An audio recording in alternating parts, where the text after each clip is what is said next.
So I don't want to be like too harsh or anything, but I think Samsung may have made the ugliest phone I've ever seen. Want daily tech news in a way that doesn't suck? Of course you do! Hit that subscribe button and turn on notifications so you don't miss the next episode.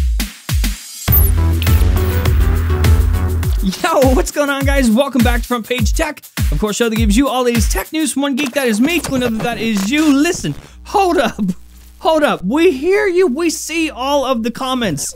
We love that you guys are pleased with the season. You love the new look, but you all have one major complaint. Literally, so many of you have mentioned this.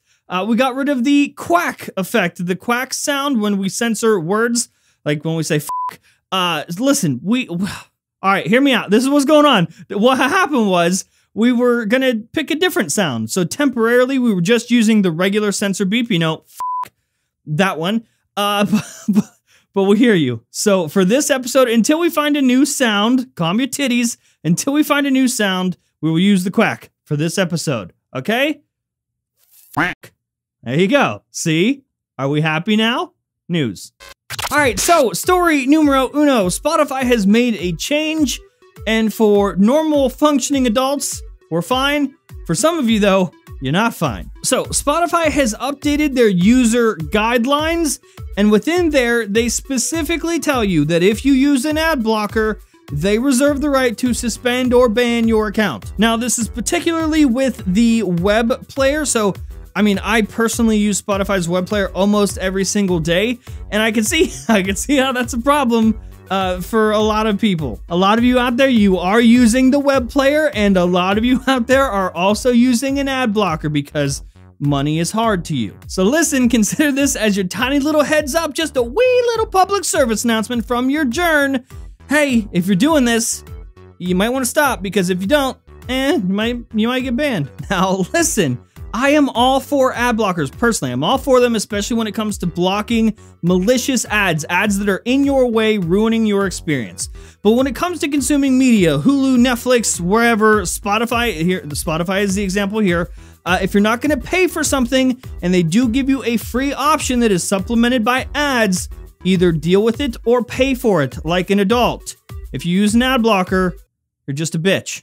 All right, so now let's talk about iPhones, specifically the prices of iPhones. I know a lot of you are upset about the price. The prices for phones are too high. The iPhones are too expensive. You get too little and you pay too much. Well, I got some bad news for you. Some thought that because of all the drama surrounding iPhones and the prices of iPhones lately, that maybe, just maybe, Apple would lower the prices in 2019. No. According to a report from Bloomberg, they claim that the prices for the 2019 iPhone lineup will not be changing. This is another indication that demand is not as bad as everyone claims it is. Is it right at Apple's expectations for stuff? No, of course not. I think they've missed the mark like the last couple years. But it's still, they're not fucking doomed. They're not dying. Everything is fine, people. But listen, I will repeat myself. They are fine now, but soon they may not be. They have an iPhone problem. The entire market has a phone problem. It's time to stop putting all the focus on how to sell more and more iPhones and instead focus to how do we sell stuff to people using iPhones. That's why Apple's services have done really well lately. The shift is coming. It's happening right in front of you. Either pay attention or like don't, I guess. What I would imagine happens now, or like hope happens, is Apple continues adapting and adjusting their strategy when it comes to selling these phones. Whether it's like through upgrade programs or weird discounts like they've been doing lately, and hopefully they lower the prices of these phones for other markets. So we probably won't see the price change here in the US, but for other markets, maybe. Either way, Apple, stop trying to sell iPhones and start selling just people. Stop trying to sell iPhones and instead sell to people already on iPhones. All right, now let's talk about the Samsung Galaxy S10. All the colors have been revealed. I'm shocked. So obviously the event hasn't happened yet, but we pretty much know everything there is to know about these phones. And now we know all of the color options that we can expect. I mean, look at them. Look at all of these colors. Oh my goodness gracious. You get a color and you get a color. The color that I think we should pay attention to is this one right here though. This god-awful yellow highlighter mustard one. My eyes! Like, this might be the worst looking phone I have ever seen. Like, I don't know about you. You might really dig this color, and that's cool. That's fine. But to me, this just looks like an accident. Like, it wasn't even supposed to happen. Oh God, it's bad. And I don't mean like a happy accident where your parents accidentally conceive you and then they're like, oh yeah, we was a great surprise. We weren't trying to get pregnant or anything, but here you are, and we love you so much. No, this is just an act. This is a bad one. I wouldn't be happy if this was my kid. What the fuck do you think? Let me know in the comment section below. Do you dig the yellow color? Because I dig it. Dig it straight into the ground with my dick. What?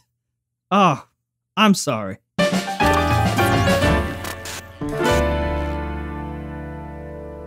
In 2019, online data privacy is one of the most important things in our daily lives, and VPNs like Hotspot Shield are leading us into battle. Hotspot Shield is not only one of the leading, but is also one of our favorite VPNs in the world when it comes to protecting your privacy. Every kilobyte of data sent through their vast network of servers is encrypted, and not even Hotspot Shield themselves stores your information. They've got over 30 patents for a unique proprietary VPN transport protocol that optimizes multiple server connections that are stronger and faster over long distances. No IP logging, no data location, no browsing history. All of your data stays your data and out of the grimy hands of the hackers, prying corporations, and of course, social media. So what are you waiting for? Put on your shiny suit of online data privacy armor that is Hotspot Shield. It's time to gear up, do your part, and join the over 650 million